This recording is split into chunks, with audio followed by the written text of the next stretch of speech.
नमस्कार दोस्तों, मैं हूं आपका दोस्त रोहिताश यादव। बात करते हैं मार्केट की। सबसे ज़्यादा मार्केट के बारे में पूछ रहे हैं क्योंकि आज मैं ज़रा पैसेंजर सीट पे था, तो आपका कमेंट्स वगैरह देखे मार्केट में क्या चल रहा है। देखिए वो तो ज़्यादा नहीं देख पाया। अभी जब मुझे पैसेंजर सीट पे भेजा गया है तो मैं कहला थोड़ा सा देख लेते हैं मार्केट में क्या चल रहा है। तो सबसे पहले मैंने आपके कमेंट्स वगैरह ही देखे कि आखिर कमेंट्स में आपने क्या पूछा है या आप क्या जानना चाहते हो। तो सबसे पहले जो एक मेन चीज़ थी वो ये थी कि FOMC मीटिंग प्लस BTC क्यों भाग रहा है और हमारे आल्ट कॉइन्स का क्या होगा। तो चलो सब बताते हैं आखिर ये सब हो क्या रहा है। दूसरा, पैसेंजर सीट पे हूँ तो आप सोचो ड्राइविंग कौन कर रहा है। तो आज मैडम के हाथ में स्टीयरिंग है और नई गाड़ी है तो थोड़ा सा नर्वस हो रही है। बाकी जो घर में और 2 गाड़ियाँ हैं कोई प्रॉब्लम नहीं है, आराम से ड्राइविंग कर लेती हैं। लेकिन वो होता है कि मेंटली थोड़ा सा, वो कहते हैं ना साइकोलॉजिकली एक थोड़ा सा डर हो जाता है कि यार नई गाड़ी है। तो मैं कहा कोई दिक्कत नहीं है, जैसे सब चलती हैं वैसी गाड़ी ये भी है। तो आज ड्राइविंग सीट पर मैडम है और मैं पैसेंजर सीट पे बैठा हुआ। चलो अब करते हैं मार्केट की बात। तो मार्केट देखिए BTC, सबसे पहली बात तो BTC जो $1 मिलियन, सबसे बड़ी बात वही है कि $1 बिलियन का जो फोमो है ना, उसने BTC को थोड़ा सा पंप कर दिया है। एक वो ठीक है जो अमेरिका में चल रहा है, जो आपका बैंक क्रैश हो रहे हैं या बैंक के ऊपर जो प्रॉब्लम आ रही हैं, वो एक मैटर हो सकता था लेकिन उतना बड़ा नहीं है कि साहब उसके लिए अभी BTC अचानक से इतना पंप कर जाए। यहाँ कहीं ना कहीं फोमो क्रिएट हो गया सिर्फ उसका जो आपका $1 मिलियन वाला था। अब बालाजी ने तो बोल दिया। अब बालाजी की प्रेडिक्शन से यार 3 महीने में $1 मिलियन का हो जाना वो बहुत इम्पॉसिबल टास्क लगता है।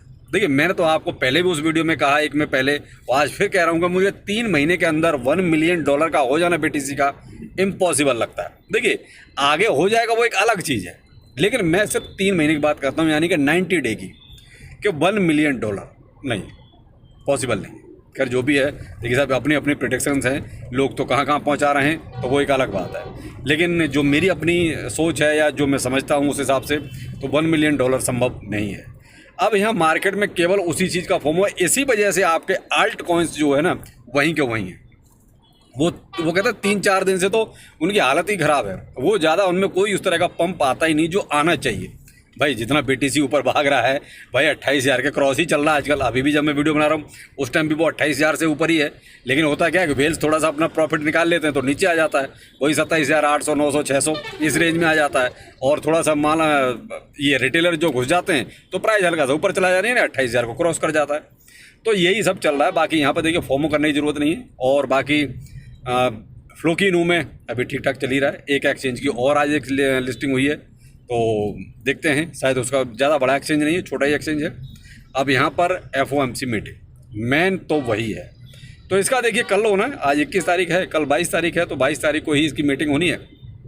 अनाउंसमेंट भी इसका 22 होना है, 22 को ही होना है। तो उसके बाद ही इसमें जो है आपको एक जो मार्केट का एक थोड़ा सा वो कहता है मूवमेंट क्लियर सा हो सकता है कि शायद यहाँ से सब कुछ अब मार्केट ऊपर जाएगा या नीचे जाएगा। अब जो कहते हैं कमेंट्स आ रहे हैं, आज सुबह ही मैंने वीडियो में आपको कहा कि जो इलॉन मस्क ने जो कमेंट किया वो कहीं ना कहीं थोड़ा सा नेगेटिव था, जो बैंकों को लेकर किया था। तो अब वो कमेंट नेगेटिव था, लेकिन यहाँ पर देखिए सरकार को भी तो सोचना है ना। सरकार तो चाहेगी कि बैंक बचें, किसी भी रूप में बैंक बचें। अगर बैंक नहीं बचेंगे तो सरकार के सामने सबसे बड़ी दिक्कत आएगी। तो वो बचाने के लिए देखिए इंटरेस्ट रेट का 50 बेसिस पर जाना थोड़ा सा वो भी कम लगता है।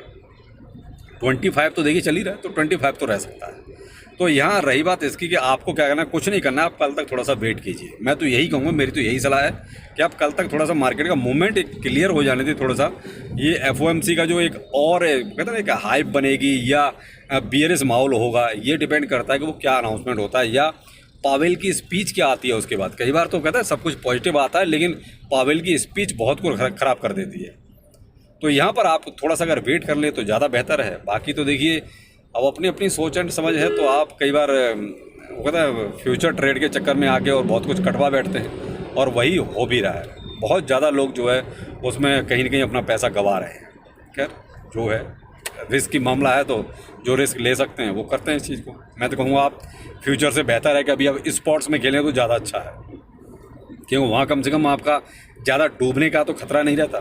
फ्यूचर में तो डूबने का खतरा ज़्यादा रहता है। आपको जो कुछ भी करना है आप उसमें स्पॉट में कर लीजिए, वो ज़्यादा बेहतर है। क्योंकि जब इस तरीके का मार्केट होता है जहाँ पर कुछ भी क्लियर नहीं है, क्योंकि केवल एक BTC ही तो आपका जो है बस भाग रहा है और अल्ट कॉइन्स में तो बिल्कुल भी कोई ज़्यादा हरकत है ही नहीं। तो यहाँ बस वही है कि एक फॉर्मो बना हुआ है BTC का, जो $1 मिलियन का केवल एक वही ऐसी चीज़ है जिसकी वजह से BTC आपका चल रहा है। तो आप कुछ मत कीजिए, सिर्फ वेट कीजिए, मैं तो यही कहूँगा। बाकी आपका जैसा ठीक लगे वैसा आप कर सकते हैं। और मार्केट कैप आपका अभी भी वही 1.1 ट्रिलियन है। तो मार्केट कैप ये कहोगे आपका 1.5 ट्रिलियन हो जाए या 2 ट्रिलियन के आसपास पहुंच जाए या 2 के आसपास पहुंच जाए, तो वो भी नहीं पहुंच रहा है। वो इसलिए नहीं पहुंच रहा है कि केवल डोमिनेंस जो बढ़ रहा है वो केवल और केवल आपका BTC का बढ़ रहा है। तो यहाँ कहीं ना कहीं थोड़ा सा देखिए, जब और अल्ट कॉइन्स में भी हल्की सी मूवमेंट आएगी ना, तभी आपको एक अच्छा रिजल्ट भी देखने को मिलेगा।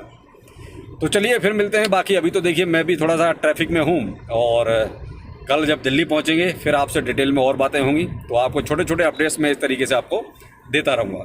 बाकी देखिए बहुत मेजर अपडेट्स जो है मार्केट में भी अभी ऐसे नहीं है, और मैं भी उतना ज़्यादा अभी सर्च कर नहीं पा रहा हूँ। आप तो समझ सकते हैं मैं दिल्ली से बाहर हूँ। तो चलिए मिलते हैं फिर कल किसी नए अपडेट के साथ। नमस्कार।